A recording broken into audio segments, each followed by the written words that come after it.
ሰላም እንደምን አላችሁ? እንኳን ወደ ቻናሌ በሰላም መጣችሁ። በዚህ ቪዲዮ የማሳያችሁ እንዴት ቴሌ ብርን በመጠቀም ለኢትዮ ቴሌ ዋይፋይ አገልግሎት ወራዊ ክፍያ መክፈል እንደምንችል ነው። በመጀመሪያ ቴሌ ብር አፕሊኬሽኑን ትከፍቱታላችሁ። ከዛም ስልክ ቁጥራችሁን በመጠቀም ዳታ ከፍታችሁ ሎጊን ትላላችሁ።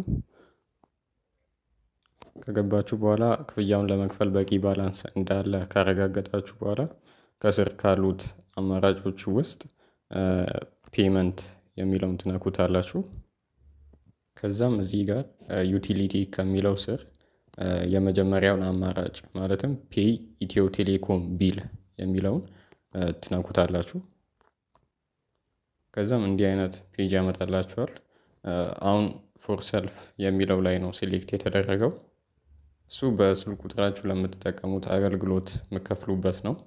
ግን ለዋይፋይ ለመክፈል ፎር አዘር የሚለውን ሴሌክት ታደርጉታላችሁ።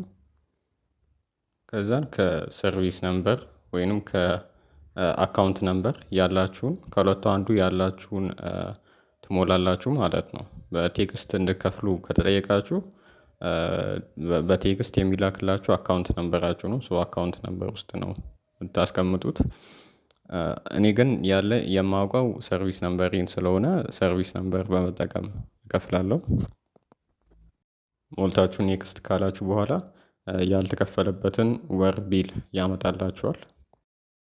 የአንድ ወር ከሆነ የአንድ ወር፣ የሁለት ከሆነ የሁለት፣ አጠቃላይ መከፈል ያለበትን የገንዘብ መጠን ያመጣላችኋል። ሁሉንም ለመክፈል ቶታል ቢል አማውንት የሚለውን ሴሌክት ታደርጉትና ኔክስት ትላላችሁ። ከዛም ካላችሁ ባላንስ እንድትከፍሉ እንዲህ አይነት ነገር ያመጣላችኋል። ከዛ አሁንም ፔይ የሚለውን በተን ትነኩታላችሁ። ከዛም ክፍያው በተሳካ ሁኔታ ይፈጸማል ማለት ነው።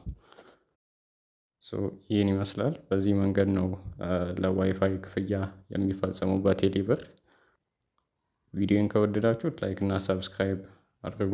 ጠቃሚ የሆኑ ቪዲዮዎችን እሰራላችኋለሁ ስለ ቴክኖሎጂ፣ ስለ ኦንላይን ስራዎች።